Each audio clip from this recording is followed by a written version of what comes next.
RUE BARRÉE by Robert W. Chambers.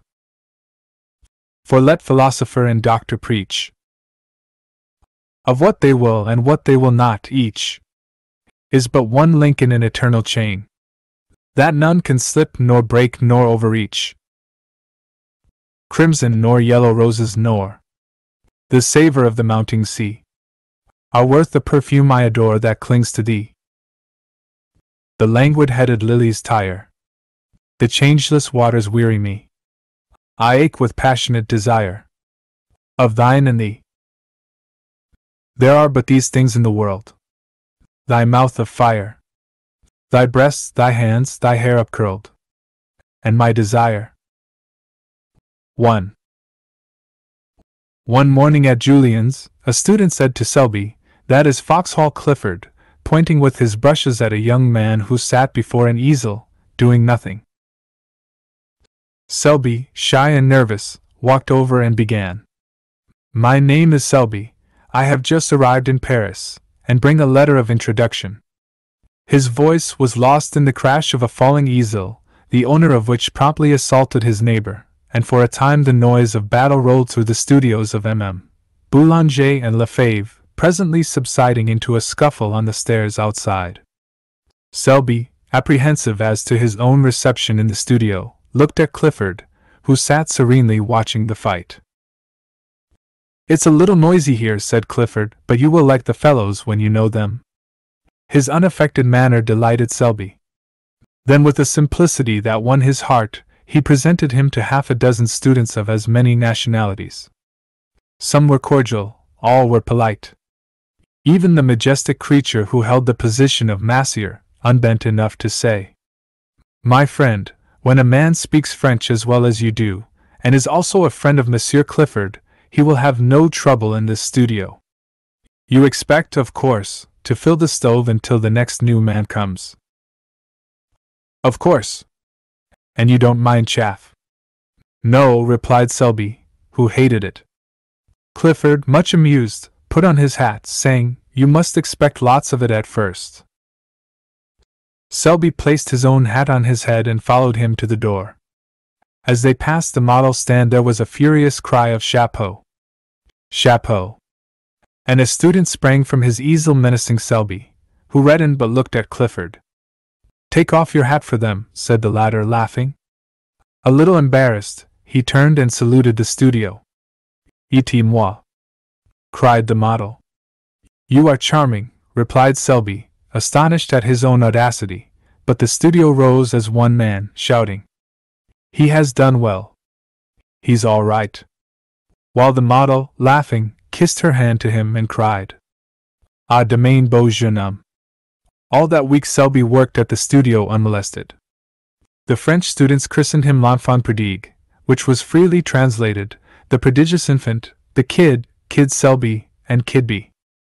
But the disease soon ran its course from Kidby to kidney, and then naturally to Tidbits, where it was arrested by Clifford's authority and ultimately relapsed to Kid. Wednesday came, and with it M. Boulanger. For 3 hours the students writhed under his biting sarcasms, among the others Clifford, who was informed that he knew even less about a work of art than he did about the art of work. Selby was more fortunate. The professor examined his drawing in silence, looked at him sharply, and passed on with a noncommittal gesture. He presently departed arm in arm with Bigereau, to the relief of Clifford, who was then at liberty to jam his hat on his head and depart. The next day he did not appear, and Selby, who had counted on seeing him at the studio, a thing which he learned later it was vanity to count on, wandered back to the Latin Quarter alone. Paris was still strange and new to him. He was vaguely troubled by its splendor. No tender memories stirred his American bosom at the Place du Châtelet, nor even by Notre Dame.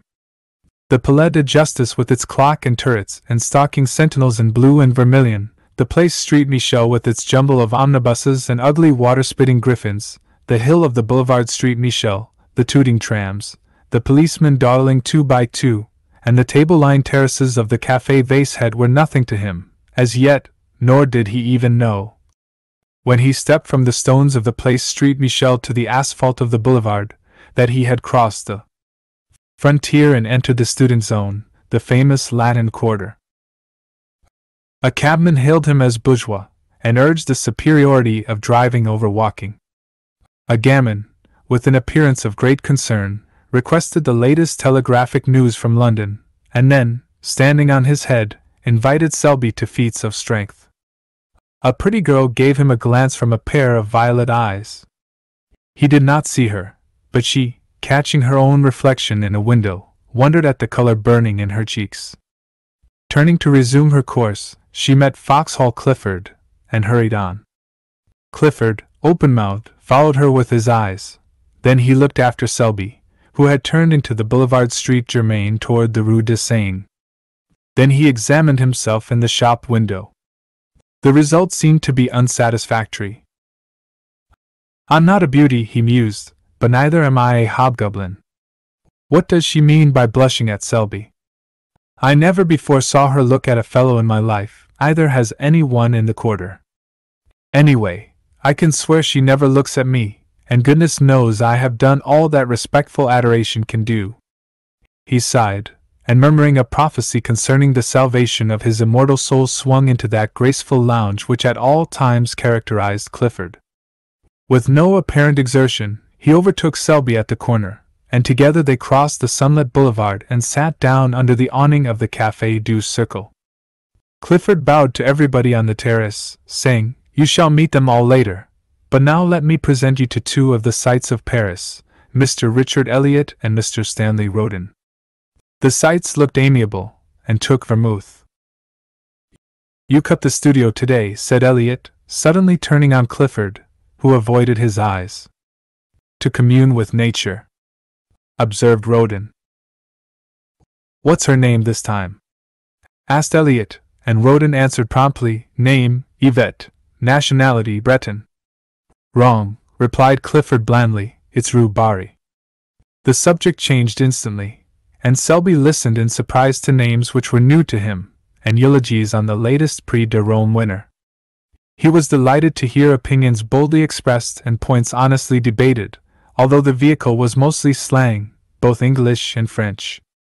He longed for the time when he too should be plunged into the strife for fame. The bells of Street Sulpice struck the hour, and the Palace of the Luxembourg answered chime on chime. With a glance at the sun, dipping low in the golden dust behind the Palais Bourbon, they rose, and turning to the east, crossed the Boulevard Street Germain and sauntered toward the École de Médecine. At the corner a girl passed them, walking hurriedly. Clifford smirked, Elliot and Roden were agitated, but they all bowed, and without raising her eyes she returned their salute. But Selby, who had lagged behind, fascinated by some gay shop window, looked up to meet two of the bluest eyes he had ever seen.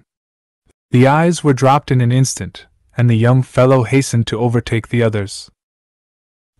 "By Jove," he said, "do you fellows know I have just seen the prettiest girl?" An exclamation broke from the trio, gloomy, foreboding, like the chorus in a Greek play. "Rue Barrée."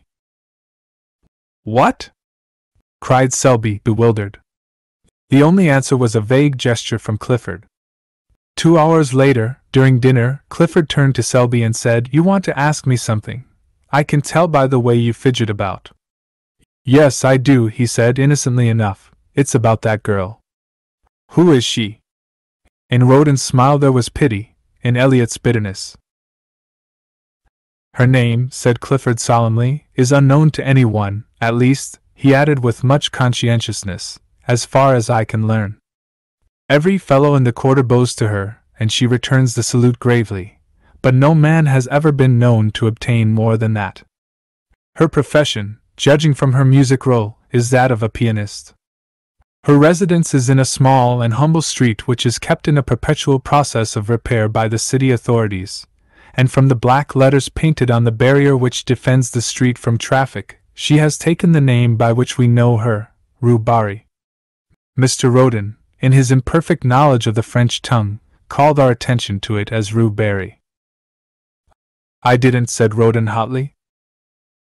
"And Rue Barrée, or Rue Barrée, is today an object of adoration to every rapin in the Quarter." "We are not rapins," corrected Elliot.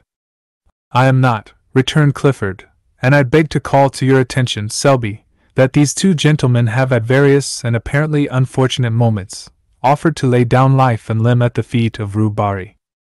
The lady possesses a chilling smile which she uses on such occasions, and," here he became gloomily impressive, "I have been forced to believe that neither the scholarly grace of my friend Eliot nor the buxom beauty of my friend Roden have touched that heart of ice." Eliot and Roden, boiling with indignation, cried out, "And you?" "I," said Clifford blandly, "do fear to tread where you rush in." 2. 24 hours later Selby had completely forgotten RUE BARRÉE. During the week he worked with might and main at the studio, and Saturday night found him so tired that he went to bed before dinner and had a nightmare about a river of yellow ochre in which he was drowning. Sunday morning, apropos of nothing at all, he thought of RUE BARRÉE, and 10 seconds afterwards he saw her. It was at the flower market on the Marble Bridge. She was examining a pot of pansies. The gardener had evidently thrown heart and soul into the transaction, but RUE BARRÉE shook her head. It is a question whether Selby would have stopped then and there to inspect a cabbage rose had not Clifford unwound for him the yarn of the previous Tuesday. It is possible that his curiosity was piqued, for with the exception of a hen turkey, a boy of 19 is the most openly curious biped alive. From 20 until death he tries to conceal it. But to be fair to Selby, it is also true that the market was attractive. Under a cloudless sky the flowers were packed and heaped along the marble bridge to the parapet. The air was soft, the sun spun a shadowy lacework among the palms and glowed in the hearts of 1,000 roses. Spring had come, was in full tide. The watering carts and sprinklers spread freshness over the boulevard, the sparrows had become vulgarly obtrusive, and the credulous Seine angler anxiously followed his gaudy quill floating among the soapsuds of the lavoirs. The white spiked chestnuts clad in tender green vibrated with the hum of bees. Shoddy butterflies flaunted their winter rags among the heliotrope. There was a smell of fresh earth in the air, an echo of the woodland brook in the ripple of the Seine, and swallows soared and skimmed among the anchored river craft. Somewhere in a window a caged bird was singing its heart out to the sky. Selby looked at the cabbage rose and then at the sky. Something in the song of the caged bird may have moved him, or perhaps it was that dangerous sweetness in the air of May. At first he was hardly conscious that he had stopped, then he was scarcely conscious why he had stopped, then he thought he would move on, then he thought he wouldn't, then he looked at RUE BARRÉE. The gardener said, "Mademoiselle, this is undoubtedly a fine pot of pansies." RUE BARRÉE shook her head. The gardener smiled. She evidently did not want the pansies. She had bought many pots of pansies there, 2 or 3 every spring, and never argued. What did she want then? The pansies were evidently a feeler toward a more important transaction. The gardener rubbed his hands and gazed about him. "These tulips are magnificent," he observed, "and these hyacinths." He fell into a trance at the mere sight of the scented thickets. "That," murmured RUE, pointing to a splendid rosebush with her furled parasol, but in spite of her, her voice trembled a little. Selby noticed it, more shame to him that he was listening, and the gardener noticed it, and burying his nose in the roses, scented a bargain. Still, to do him justice, he did not add a centime to the honest value of the plant, for after all, RUE was probably poor, and any one could see she was charming. 50 francs, mademoiselle? The gardener's tone was grave.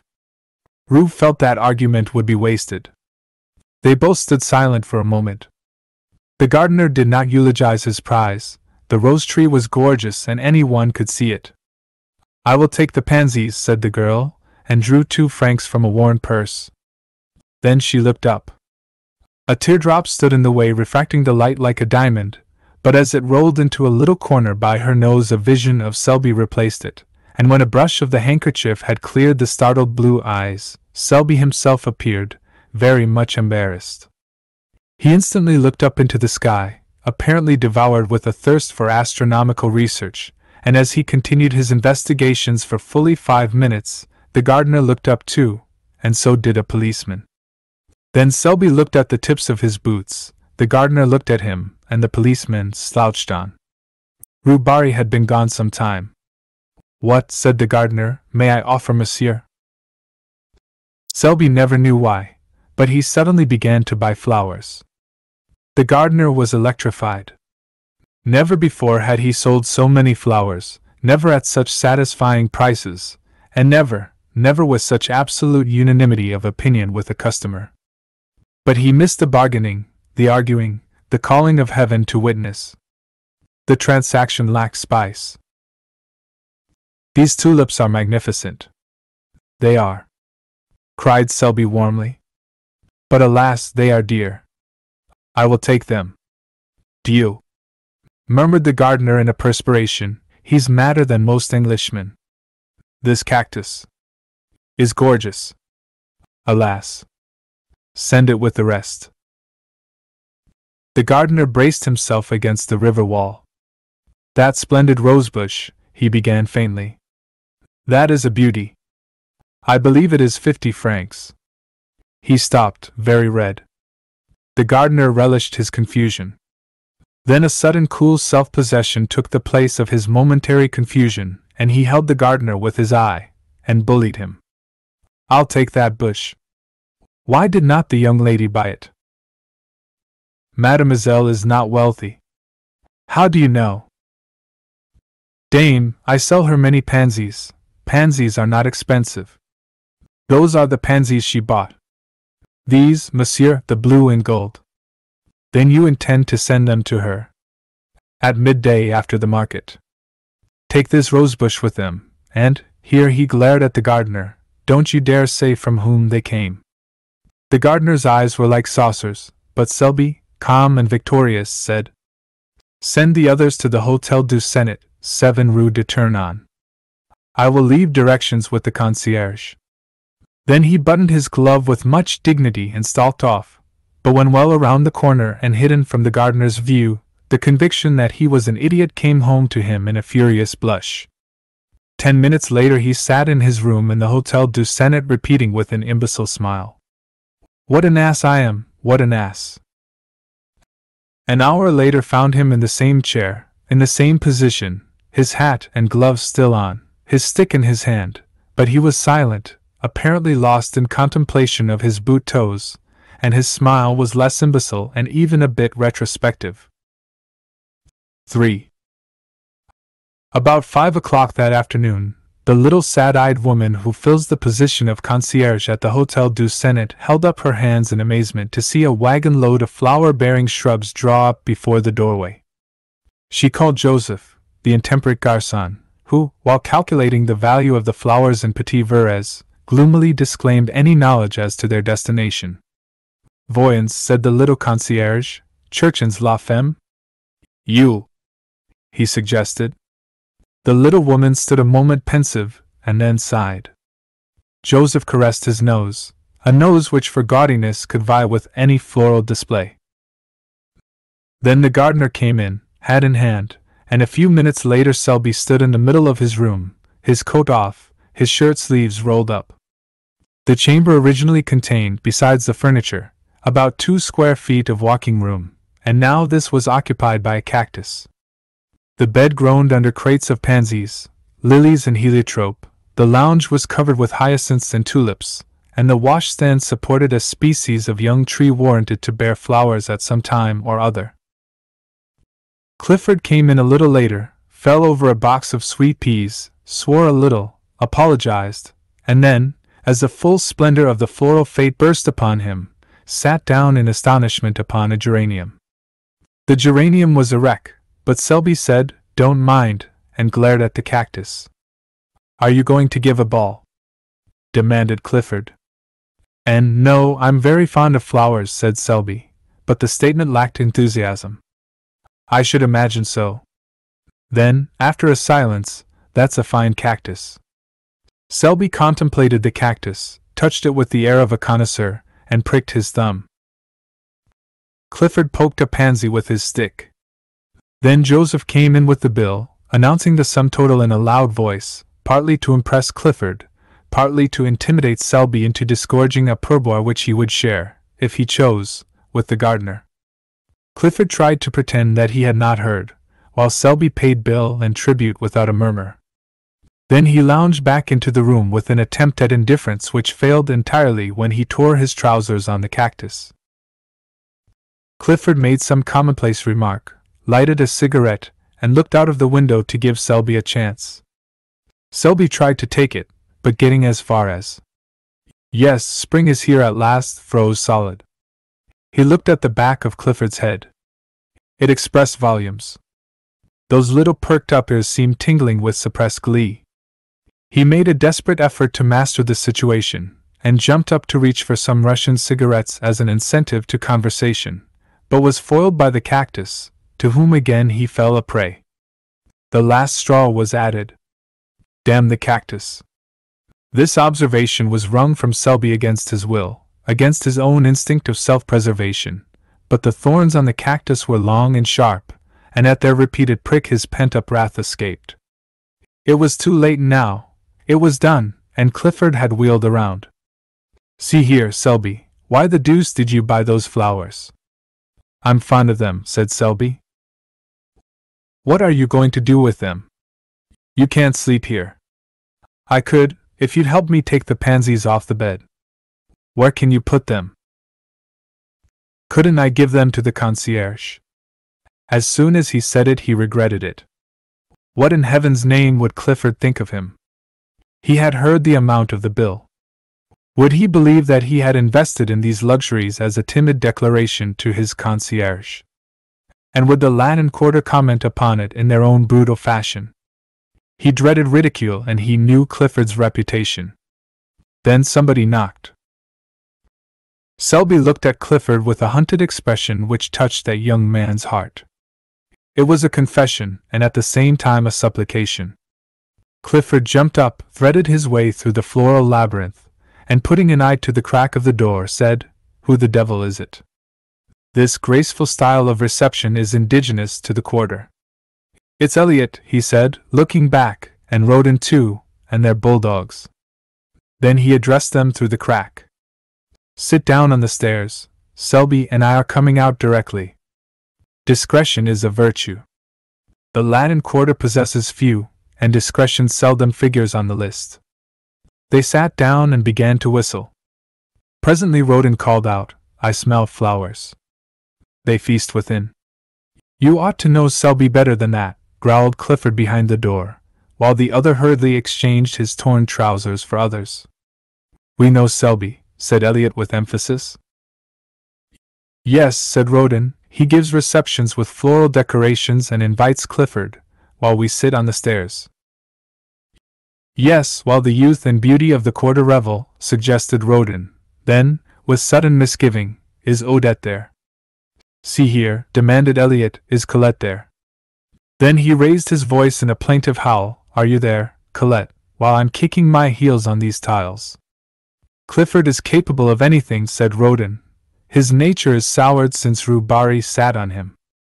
Elliot raised his voice. "I say, you fellows, we saw some flowers carried into Rue Barrée's house at noon." "Posies and roses," specified Roden.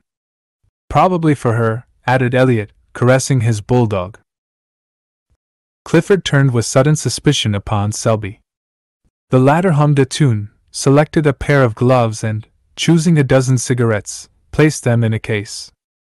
Then walking over to the cactus, he deliberately detached a blossom, drew it through his buttonhole, and picking up hat and stick, smiled upon Clifford, at which the latter was mightily troubled. 4. Monday morning at Julian's, students fought for places. Students with prior claims drove away others who had been anxiously squatting on coveted tabourets since the door was opened in hopes of appropriating them at roll call. Students squabbled over palettes, brushes, portfolios, or rent the air with demands for scissory and bread. The former, a dirty ex-model, who had in palmier days posed as Judas, now dispensed stale bread at one sew and made enough to keep himself in cigarettes. Monsieur Julien walked in, smiled a fatherly smile, and walked out. His disappearance was followed by the apparition of the clerk, a foxy creature who flitted through the battling hordes in search of prey. 3 men who had not paid dues were caught and summoned. A fourth was scented, followed, outflanked, his retreat towards the door cut off, and finally captured behind the stove. About that time, the revolution assuming an acute form, howls rose for Jules. Jules came, umpired 2 fights with a sad resignation in his big brown eyes, shook hands with everybody and melted away in the throng, leaving an atmosphere of peace and goodwill. The lions sat down with the lambs, the massiers marked the best places for themselves and friends, and mounting the model stands, opened the roll calls. The word was passed, they begin with C this week. They did. Clisson. Clisson jumped like a flash and marked his name on the floor in chalk before a front seat. Karen. Karen galloped away to secure his place. Bang. Went an easel. Nom de Dieu. In French, where in H.L. are you going? In English. Crash. A paintbox fell with brushes and all on board. Dieu de Dieu de. Spat. A blow, a short rush, a clinch and scuffle, and the voice of the massier, stern and reproachful. Cochon. Then the roll call was resumed. Clifford. The massier paused and looked up, one finger between the leaves of the ledger. Clifford. Clifford was not there. He was about 3 miles away in a direct line and every instant increased the distance. Not that he was walking fast, on the contrary, he was strolling with that leisurely gait peculiar to himself. Elliot was beside him and 2 bulldogs covered the rear. Elliot was reading the Gil Blas, from which he seemed to extract amusement, but deeming boisterous mirth unsuitable to Clifford's state of mind, subdued his amusement to a series of discreet smiles. The latter, moodily aware of this, said nothing, but leading the way into the Luxembourg Gardens installed himself upon a bench by the northern terrace, and surveyed the landscape with disfavor. Elliot, according to the Luxembourg regulations, tied the 2 dogs and then, with an interrogative glance toward his friend, resumed the Gil Blas and the discreet smiles. The day was perfect. The sun hung over Notre Dame, setting the city in a glitter. The tender foliage of the chestnuts cast a shadow over the terrace and flecked the paths and walks with traceries so blue that Clifford might here have found encouragement for his violent impressions had he but looked. But as usual in this period of his career, his thoughts were anywhere except in his profession. Around about, the sparrows quarreled and chattered their courtship songs, the big rosy pigeons sailed from tree to tree, the flies whirled in the sunbeams and the flowers exhaled 1,000 perfumes which stirred Clifford with languorous wistfulness. Under this influence he spoke. "Elliot, you are a true friend." "You make me ill," replied the latter, folding his paper. "It's just as I thought, you are tagging after some new petticoat again. And," he continued wrathfully, "if this is what you've kept me away from Julien's for, if it's to fill me up with the perfections of some little idiot." "Not idiot," remonstrated Clifford gently. "See here," cried Elliot, "have you the nerve to try to tell me that you are in love again?" "Again?" "Yes, again and again and again, and by George have you." "This," observed Clifford sadly, "is serious." For a moment Elliot would have laid hands on him, then he laughed from sheer helplessness. "Oh, go on, go on. Let's see, there's Clemence and Marie Telec and Cosette and Fifine, Colette, Marie Verdier. All of whom are charming, most charming, but I never was serious." "So help me, Moses," said Elliot, solemnly, "each and every one of those named have separately, and in turn torn your heart with anguish and have also made me lose my place at Julien's in the same manner, each and every one, separately and in turn. Do you deny it? What you say may be founded on facts, in a way, but give me the credit of being faithful to one at a time. Until the next came along. But this is really very different. Elliot, believe me, I am all broken up." Then there being nothing else to do, Elliot gnashed his teeth and listened. It's RUE BARRÉE." "Well," observed Elliot, with scorn, "if you are moping and moaning over that girl, the girl who has given you and myself every reason to wish that the ground would open and engulf us, well, go on." "I'm going on, I don't care, timidity has fled. Yes, your native timidity. I'm desperate, Elliot. Am I in love? Never, never did I feel so and miserable. I can't sleep, honestly, I'm incapable of eating properly. Same symptoms noticed in the case of Colette. Listen, will you? Hold on a moment, I know the rest by heart. Now let me ask you something. Is it your belief that Rue Barrée is a pure girl? Yes, said Clifford, turning red. Do you love her, not as you dangle and tiptoe after every pretty inanity? I mean, do you honestly love her? Yes, said the other doggedly, I would. Hold on a moment, would you marry her? Clifford turned scarlet. Yes, he muttered. Pleasant news for your family, growled Elliot in suppressed fury. Dear father, I have just married a charming grisette whom I'm sure you'll welcome with open arms, in company with her mother, a most estimable and cleanly washed lady. Good heavens! This seems to have gone a little further than the rest. Thank your stars, young man, that my head is level enough for us both. Still, in this case, I have no fear. Rue Barrée sat on your aspirations in a manner unmistakably final. Rue Barrée, began Clifford, drawing himself up, but he suddenly ceased, for there where the dappled sunlight glowed in spots of gold, along the sun-flecked path, tripped Rue Barrée. Her gown was spotless, and her big straw hat, tipped a little from the white forehead, threw a shadow across her eyes. Elliot stood up and bowed. Clifford removed his head covering with an air so plaintive, so appealing, so utterly humble that Rue Barrée smiled. The smile was delicious, and when Clifford, incapable of sustaining himself on his legs from sheer astonishment, toppled slightly, she smiled again in spite of herself. A few moments later she took a chair on the terrace and, drawing a book from her music roll, turned the pages, found the place, and then placing it open downwards in her lap, sighed a little, smiled a little, and looked out over the city. She had entirely forgotten Foxhall Clifford. After a while she took up her book again, but instead of reading began to adjust a rose in her corsage. The rose was big and red. It glowed like fire there over her heart, and like fire it warmed her heart, now fluttering under the silken petals. Rue Barrée sighed again. She was very happy. The sky was so blue, the air so soft and perfumed, the sunshine so caressing, and her heart sang within her, sang to the rose in her breast. This is what it sang. Out of the throng of passers-by, out of the world of yesterday, out of the millions passing, one has turned aside to me. So her heart sang under his rose on her breast. Then 2 big mouse-colored pigeons came whistling by and alighted on the terrace, where they bowed and strutted and bobbed and turned until Rue Barrée laughed in delight, and looking up beheld Clifford before her.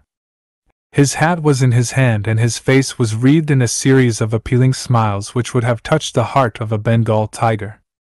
For an instant Rue Barrée frowned, then she looked curiously at Clifford. Then when she saw the resemblance between his bows and the bobbing pigeons, in spite of herself, her lips parted in the most bewitching laugh. Was this Rue Barrée? So changed that she did not know herself, but oh! That song in her heart which drowned all else, which trembled on her lips, struggling for utterance, which rippled forth in a laugh at nothing, at a strutting pigeon, and Mr. Clifford. And you think, because I return the salute of the students in the quarter, that you may be received in particular as a friend. I do not know you, monsieur, but vanity is man's other name. Be content, Monsieur Vanity, I shall be punctilious, oh, most punctilious in returning your salute. But I implore you to let me render you that homage which has so long. Oh dear, I don't care for homage. Let me only be permitted to speak to you now and then, occasionally, very occasionally. And if you, why not another? Not at all, I will be discretion itself. Discretion, why? Her eyes were very clear, and Clifford winced for a moment, but only for a moment. Then the devil of recklessness seizing him, he sat down and offered himself, soul and body, goods and chattels. And all the time he knew he was a fool and that infatuation is not love, and that each word he uttered bound him in honor from which there was no escape. And all the time Elliot was scowling down on the Fountain Plaza and savagely checking both bulldogs from their desire to rush to Clifford's rescue, for even they felt there was something wrong, as Elliot stormed within himself and growled maledictions. When Clifford finished, he finished in a glow of excitement, but RUE BARRÉE's response was long in coming and his ardor cooled while the situation slowly assumed its just proportions. Then regret began to creep in, but he put that aside and broke out again in protestations. At the first word RUE BARRÉE checked him. "I thank you," she said, speaking very gravely. "No man has ever before offered me marriage." She turned and looked out over the city. After a while she spoke again. "You offer me a great deal. I am alone, I have nothing, I am nothing." She turned again and looked at Paris, brilliant, fair, in the sunshine of a perfect day. He followed her eyes. "Oh," she murmured, "it is hard, hard to work always alone with never a friend you can have in honor, and the love that is offered means the streets, the boulevard, when passion is dead. I know it, we others who have nothing, have no one, and who give ourselves, unquestioning, when we love, yes, unquestioning, heart and soul, knowing the end." She touched the rose at her breast. For a moment she seemed to forget him, then quietly, "I thank you, I am very grateful." She opened the book and, plucking a petal from the rose, dropped it between the leaves. Then looking up she said gently, "I cannot accept." 5. It took Clifford a month to entirely recover, although at the end of the first week he was pronounced convalescent by Elliot, who was an authority, and his convalescence was aided by the cordiality with which RUE BARRÉE acknowledged his solemn salutes. 40 times a day he blessed RUE BARRÉE for her refusal, and thanked his lucky stars, and at the same time, oh, wondrous heart of ours, he suffered the tortures of the blighted. Elliot was annoyed, partly by Clifford's reticence, partly by the unexplainable thaw in the frigidity of RUE BARRÉE. At their frequent encounters, when she, tripping along the Rue de Seine, with music roll and big straw hat would pass Clifford and his familiars steering an easterly course to the Café Vachette, and at the respectful uncovering of the band would color and smile at Clifford, Elliot's slumbering suspicions awoke. But he never found out anything, and finally gave it up as beyond his comprehension, merely qualifying Clifford as an idiot and reserving his opinion of RUE BARRÉE.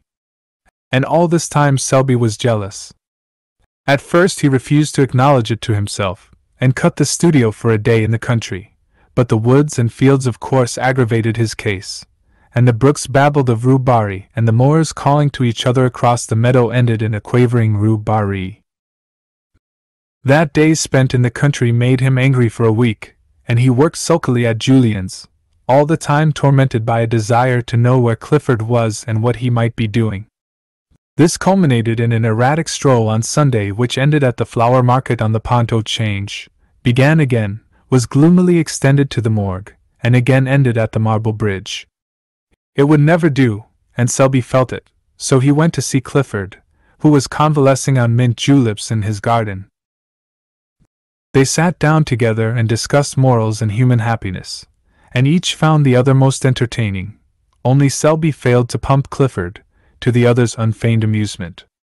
But the juleps spread balm on the sting of jealousy, and trickled hope to the blighted, and when Selby said he must go, Clifford went too, and when Selby, not to be outdone, insisted on accompanying Clifford back to his door, Clifford determined to see Selby back halfway, and then finding it hard to part, they decided to dine together and flit. To flit, a verb applied to Clifford's nocturnal prowls, expressed, perhaps, as well as anything, the gaiety proposed. Dinner was ordered at Mignon's, and while Selby interviewed the chef, Clifford kept a fatherly eye on the butler. The dinner was a success, or was of the sort generally termed a success. Toward the dessert Selby heard someone say as at a great distance, "Kid Selby, drunk as a lord." A group of men passed near them. It seemed to him that he shook hands and laughed a great deal, and that everybody was very witty. There was Clifford opposite swearing undying confidence in his chum Selby, and there seemed to be others there, either seated beside them or continually passing with the swish of skirts on the polished floor. The perfume of roses, the rustle of fans, the touch of rounded arms and the laughter grew vaguer and vaguer. The room seemed enveloped in mist. All in a moment each object stood out painfully distinct, only forms and visages were distorted and voices piercing. He drew himself up, calm, grave, for the moment master of himself, but very drunk. He knew he was drunk, and was as guarded and alert, as keenly suspicious of himself as he would have been of a thief at his elbow. His self-command enabled Clifford to hold his head safely under some running water, and repair to the street considerably the worse for wear, but never suspecting that his companion was drunk. For a time he kept his self-command. His face was only a bit paler, a bit tighter than usual. He was only a trifle slower and more fastidious in his speech. It was midnight when he left Clifford peacefully slumbering in somebody's armchair, with a long suede glove dangling in his hand and a plumy boa twisted about his neck to protect his throat from draughts. He walked through the hall and down the stairs, and found himself on the sidewalk in a quarter he did not know. Mechanically he looked up at the name of the street. The name was not familiar. He turned and steered his course towards some lights clustered at the end of the street. They proved farther away than he had anticipated, and after a long quest he came to the conclusion that his eyes had been mysteriously removed from their proper places and had been reset on either side of his head like those of a bird. It grieved him to think of the inconvenience this transformation might occasion him, and he attempted to cock up his head, hen-like, to test the mobility of his neck. Then an immense despair stole over him, tears gathered in the tear ducts, his heart melted, and he collided with a tree. This shocked him into comprehension. He stifled the violent tenderness in his breast, picked up his hat, and moved on more briskly. His mouth was white and drawn, his teeth tightly clinched. He held his course pretty well and strayed but little, and after an apparently interminable length of time found himself passing a line of cabs. The brilliant lamps, red, yellow, and green annoyed him, and he felt it might be pleasant to demolish them with his cane, but mastering this impulse he passed on. Later an idea struck him that it would save fatigue to take a cab, and he started back with that intention, but the cab seemed already so far away and the lanterns were so bright and confusing that he gave it up, and pulling himself together looked around. A shadow, a mass, huge, undefined, rose to his right. He recognized the Arc de Triomphe and gravely shook his cane at it. Its size annoyed him. He felt it was too big. Then he heard something fall clattering to the pavement, and thought probably it was his cane, but it didn't much matter. When he had mastered himself and regained control of his right leg, which betrayed symptoms of insubordination, he found himself traversing the Place de la Concorde at a pace which threatened to land him at the Madeleine. This would never do. He turned sharply to the right, and crossing the bridge passed the Palais Bourbon at a trot and wheeled into the Boulevard Street. Germain. He got on well enough, although the size of the War Office struck him as a personal insult, and he missed his cane, which it would have been pleasant to drag along the iron railings as he passed. It occurred to him, however, to substitute his hat, but when he found it he forgot what he wanted it for and replaced it upon his head with gravity. Then he was obliged to battle with a violent inclination to sit down and weep. This lasted until he came to the Rue de Rennes, but there he became absorbed in contemplating the dragon on the balcony overhanging the Cour du Dragon, and time slipped away until he remembered vaguely that he had no business there, and marched off again. It was slow work. The inclination to sit down and weep had given place to a desire for solitary and deep reflection. Here his right leg forgot its obedience and, attacking the left, outflanked it, and brought him up against a wooden board which seemed to bar his path. He tried to walk around it, but found the street closed. He tried to push it over, and found he couldn't. Then he noticed a red lantern standing on a pile of paving stones inside the barrier. This was pleasant. How was he to get home if the boulevard was blocked? But he was not on the boulevard. His treacherous right leg had beguiled him into a detour, for there, Behind him lay the boulevard with its endless line of lamps, and here, what was this narrow, dilapidated street piled up with earth and mortar and heaps of stone? He looked up. Written in staring black letters on the barrier was RUE bar. He sat down. 2 policemen whom he knew came by and advised him to get up, but he argued the question from a standpoint of personal taste, and they passed on, laughing. For he was at that moment absorbed in a problem. It was how to see RUE BARRÉE. She was somewhere or other in that big house with the iron balconies, and the door was locked, but what of that? The simple idea struck him to shout until she came. This idea was replaced by another equally lucid, to hammer on the door until she came, but finally rejecting both of these as too uncertain, he decided to climb into the balcony, and opening a window politely inquire for RUE BARRÉE. There was but one lighted window in the house that he could see. It was on the 2nd floor, and toward this he cast his eyes. Then, mounting the wooden barrier and clambering over the piles of stones, he reached the sidewalk and looked up at the facade for a foothold. It seemed impossible. But a sudden fury seized him, a blind, drunken obstinacy, and the blood rushed to his head, leaping, beating in his ears like the dull thunder of an ocean. He set his teeth, and springing at a windowsill, dragged himself up and hung to the iron bars. Then reason fled. There surged in his brain the sound of many voices, his heart leaped up beating a mad tattoo, and gripping at cornice and ledge he worked his way along the facade, clung to pipes and shutters, and dragged himself up, over and into the balcony by the lighted window. His hat fell off and rolled against the pane. For a moment he leaned breathless against the railing, then the window was slowly opened from within. They stared at each other for some time. Presently the girl took 2 unsteady steps back into the room. He saw her face, all crimson now, he saw her sink into a chair by the lamplit table, and without a word he followed her into the room, closing the big door like panes behind him. Then they looked at each other in silence. The room was small and white. Everything was white about it, the curtained bed, the little washstand in the corner, the bare walls, the china lamp, and his own face, had he known it. But the face and neck of RUE were surging in the color that dyed the blossoming rose tree there on the hearth beside her. It did not occur to him to speak. She seemed not to expect it. His mind was struggling with the impressions of the room.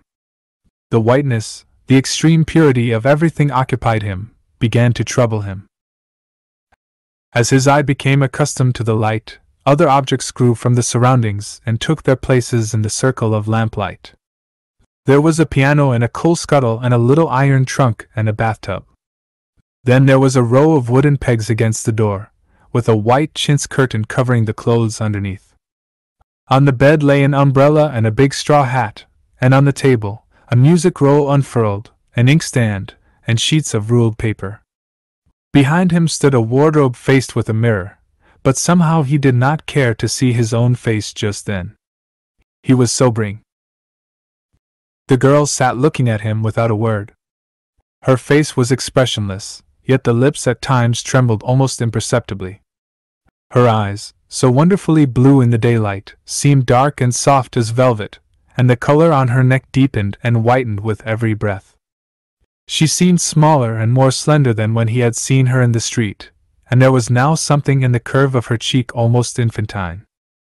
When at last he turned and caught his own reflection in the mirror behind him, a shock passed through him as though he had seen a shameful thing, and his clouded mind and his clouded thoughts grew clearer.